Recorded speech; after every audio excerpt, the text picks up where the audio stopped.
दोस्तों, मैं हूं आपकी अपनी प्राची अधिकारी।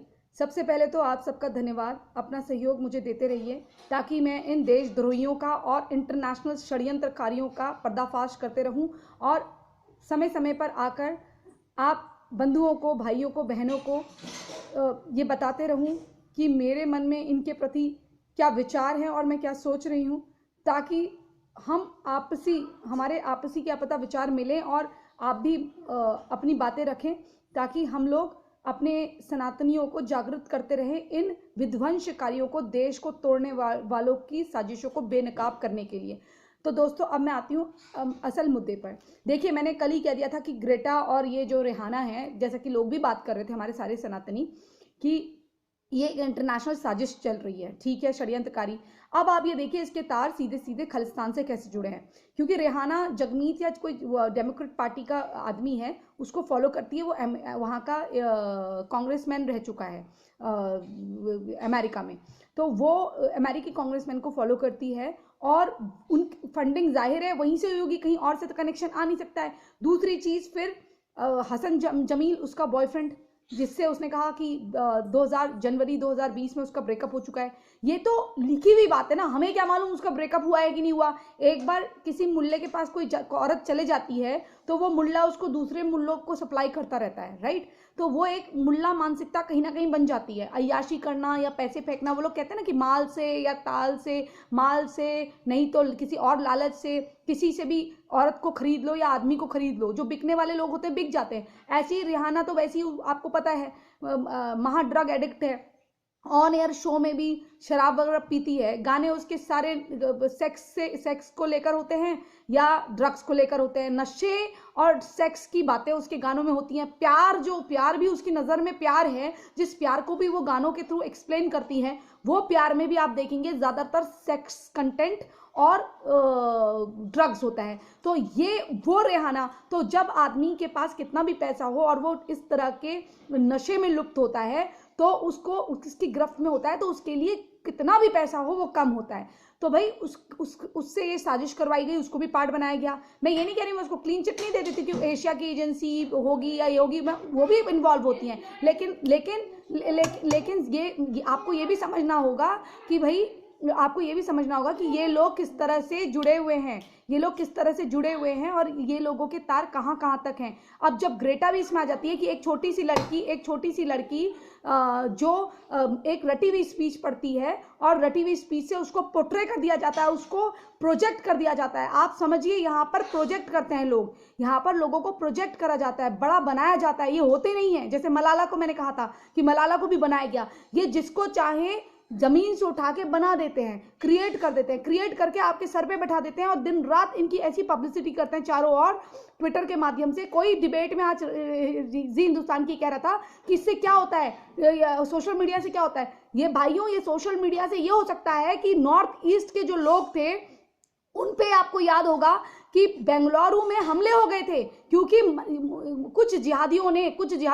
इन जिहादियों ने मिलकर पाकिस्तान से एजेंडा चलाया, लाहौर इस्लामाबाद से आईडीज बनाई। उन फेक आईडीज के बल पर इन्होंने मलेशिया और म्यांमार की तस्वीरों को उनको बदल बदल कर ऐसा क्रिएट किया गया, ऐसा मॉर्फ किया गया कि ये तस्वीरें जो है भारत के नॉर्थ ईस्ट के लोगों की हैं और इन्होंने मस्जिदें तोड़ी हैं। तो वहां से इतनी बड़ी आतंकी साजिश हो गई कि वो लोग मुसलमान उतर गए सड़कों पे कि हम इसको मार देंगे नॉर्थ ईस्ट वालों को। तो एक ही दिन में सारे नॉर्थ ईस्ट वाले भागने को तैयार हो गए बेचारे। तो हमारे उन लोगों के साथ ये लोग ऐसा देश को छोटे छोटे टुकड़ों में खंड खंड करने के लिए कभी इस ग्रुप के पीछे पड़ जाते, तो आपको लगेगा अरे तो नॉर्थ ईस्ट वालों के पीछे पड़े हैं, अरे ये तो ब्राह्मणों के पीछे पड़े हैं, अरे ये तो क्षत्रियों के पीछे पड़े हैं, अरे इसने तो वाल्मीकि हिंदू को कर दिया। आप केवल ये समझिए, यहाँ पर आपको ये याद रखना है कि किसी भी हिंदू के साथ होता है तो जय ब्राह्मण, जय ठाकुर, जय भीम, जय मीम, जय वो मत करिए।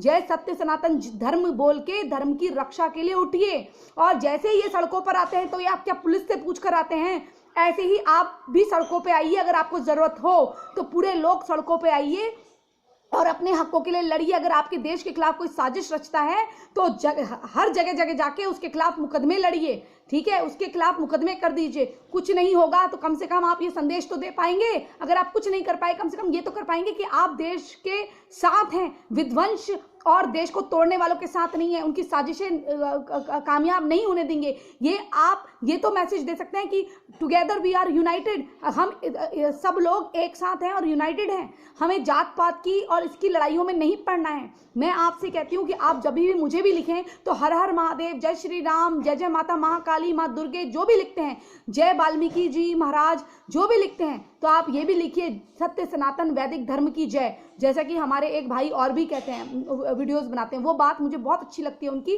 तो प्लीज आप ये जरूर करिए। हमें एक ही पथ पे चलना है और हमारा लक्ष्य केवल एक है, भारत की संप्रभुता पे कोई भी आंच नहीं आने देंगे। और भारत का जो धर्म है वो कर्म आधारित है, इसलिए हम अपने कर्मों के हिसाब से अपना वर्ण खुद चयन करेंगे। कोई हमें छोटा, कोई हमें बड़ा नहीं कह सकता, और कोई भी विदेशी टट्टू पैसे खाकर पेड ट्वीट करके हमारे देश को तोड़ने की साजिश नहीं कर सकता। और अगर ऐसी साजिश करता है तो उसे हम बेनकाब करेंगे, उसे हम रिपोर्ट करके उसकी एफआईआर कर सकते हैं। साथियों, हम बहुत कुछ कर सकते हैं। एफआईआर करने में कोई पैसे नहीं जाते, कम से कम एक कार्रवाई हो सकती है या इंटरनेशनल प्लेटफॉर्म पे उसकी शिकायत हो सकती है। तो कम से कम हम एक साथ खड़े होकर एकजुटता का सबूत दिखा सकते हैं। बस मेरा आपसे इतना निवेदन है कि रेहाना एक्सपोज हो चुकी, हसन जमील की जो रखेल थी, उसके बाद ये काफ़ी दिन दुबई में रहती थी, वहाँ ड्रग्स वगैरह पीती थी, तो आप समझ सकते हैं कि कितना इन्फ्लुएंस होगा। ऐसा तो है नहीं कि दुबई में इसको प्रो पाकिस्तानी ना मिले हो। और जगमीत जो खलिस्तानी है वो कैसा है, देखिए कोइंसिडेंट कि यहाँ पर झंडा गिरता है और वहाँ पर न्यूयॉर्क में काउंसिल, हमारी भारतीय दूतावास के बाहर प्रदर्शन होने लग जाता है। और कल ग्रेटा ने जो काम करा कि देखो, भगवान के घर में देर है अंधेर नहीं, भगवान के घर में देर है अंधेर नहीं। भगवान की लाठी जब पड़ती है, जब ऊपर वाले की लाठी पड़ती है, भगवान की लाठी पड़ती है, तो कोई आवाज नहीं आती। इस भारत के साथ आप समझ लीजिए कोई ऐसी शक्ति है जो इसको बचा रही है, जो इसको बचाती है। नरेंद्र मोदी के साथ भी भगवान है, हिंदुओं के साथ भगवान है, लेकिन ये हमें अपने भगवान को अपने अंदर भी जीवित रखना है।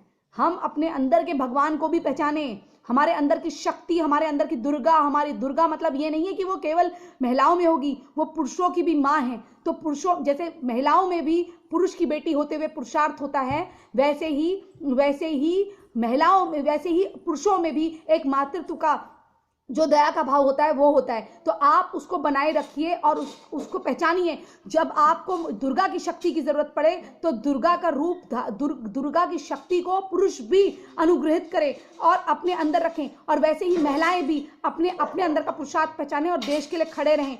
इन षड्यंत्रकारियों की जो ग्रेटा ने देखी है, उसने सारे पोस्ट कर दिए। पोस्ट करते करते उसने ये भी बता दिया, जो उसको ईमेल आई थी उसमें जो लेटर्स आए थे कि भाई अटैच्ड जो आता है ना, फाइंड द अटैच्ड, वो अटैच डॉक्यूमेंट्स जो आए थे कि ऐसे ऐसे करना है, इस हिसाब से चलना है, क्योंकि जो पेमेंट हुआ है उस हिसाब से हुआ है। करोड़ों के पेमेंट करके भारत को तोड़ने की साजिश। आप सोचिए, कौन सा किसान इतने दिन वहां खड़े होकर वहां दाल रोटी तक खा सकता है? सिंपल खाना खाना तक मुश्किल है अगर कोई आदमी वहां बैठा हुआ है। राकेश टिकैत को देखिए, दिन बर दिन मोटे होते जा रहे हैं, दिन बर दिन राकेश टिकैत के गाल बाहर को निकलते जा रहे हैं। जैसा कि आपने अरविंद केजरीवाल को देखा था, पहले कैसा चूसा हुआ आम था, अब धीरे धीरे जैसे उसके कार्यकाल बढ़ रहा है केजरीवाल उतना ही मोटा होता जा रहा है। आप देखिए ना इनको, जो काम करने वाला व्यक्ति होगा, जो मेहनत करने वाला व्यक्ति होगा, वो कभी भी ऐसा अनफिट और इतना ज्यादा उसमें घमंड हो ही नहीं सकता, क्योंकि जो फल देने वाला पेड़ होता है वो फल दे दे के झुक जाता है। यानी कि झुकना इन द सेंस, गलत सेंस में नहीं, वो मातृत्व का भाव ले आता है। उनके बोलने में कितना घमंड आ गया राकेश टिकैत के। एक और तो कहता है कि प्रधानमंत्री के विरुद्ध हम बात नहीं सुनेंगे, और एक और कहता है कि मंदिरों में हमने इतना दान दिया है, ब्राह्मणों को ऐसा किया है, ब्राह्मणों को हमने ये करा है। अरे भैया, तुम यहाँ पर फिर कह रहे हैं जाट भाई इकट्ठे हो जाओ। क्या जाट हमारे नहीं है? क्या ब्राह्मण हमारे नहीं है? अरे भाई, जो ब्रह्म का ज्ञान हासिल कर ले वो ब्राह्मण, जो वेद का ज्ञान हासिल कर ले वो प्राप्त कर ले वो ब्राह्मण। आप भी ब्राह्मण बन जाओ।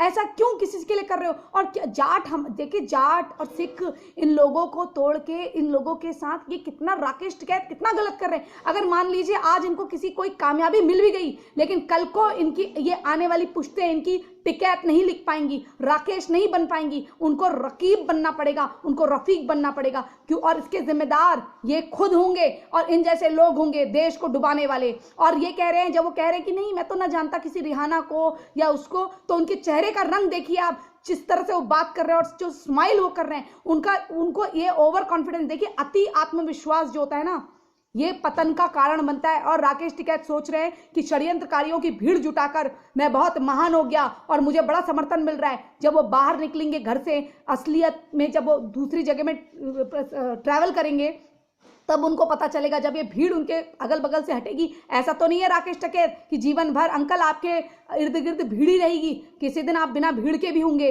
और तब आपको पता चलेगा कि लोगों से, जब असली जनता से आपका सामना होगा, जब असली जनता से आप मुखातिब होंगे, तब आपको पता चलेगा अंकल जी कि आपने अपने लिए कितनी बड़ी खाई खोद ली है, कि लोग आपसे कितनी घृणा कर रहे हैं। आपकी वजह से टोल का नुकसान हो रहा, आपकी वजह से वहां लोगों की आवाजाही का नुकसान हो रहा। जिसके 100 रुपए का पेट्रोल, एक मैं मोटी मोटी बात कर रही हूँ, जिसका 100 रुपए का पेट्रोल या डीजल लगता होगा, उसका 150-200 रुपए का लग रहा होगा। किसी के बच्चे के पेपर होंगे, कहीं शॉर्टकट से जाना हो, वो वहां नहीं जा सकता। बच्चों की पढ़ाई लिखाई और लोगों के काम काज या कंपटीशन जो बच्चे दे रहे हो या लड़के लड़कियां दे रहे हो, उनका आपने जीवन सत्यानाश कर रखा है। आपको मैं क्या, ये भारत कभी माफ नहीं करेगा। आप जो भी है, जो केजरीवाल है, जो सीपीआईएम के नेता हैं, जो ये कांग्रेस वाले हैं, जो ये सोनिया, ये जो प्रियंका गांधी है, ये मिलने नहीं जा रही है, जो पुलिस वाले हैं, तो मैं बोलती हूँ कि इनकी सिक्योरिटी क्यों नहीं हटाते आप लोग?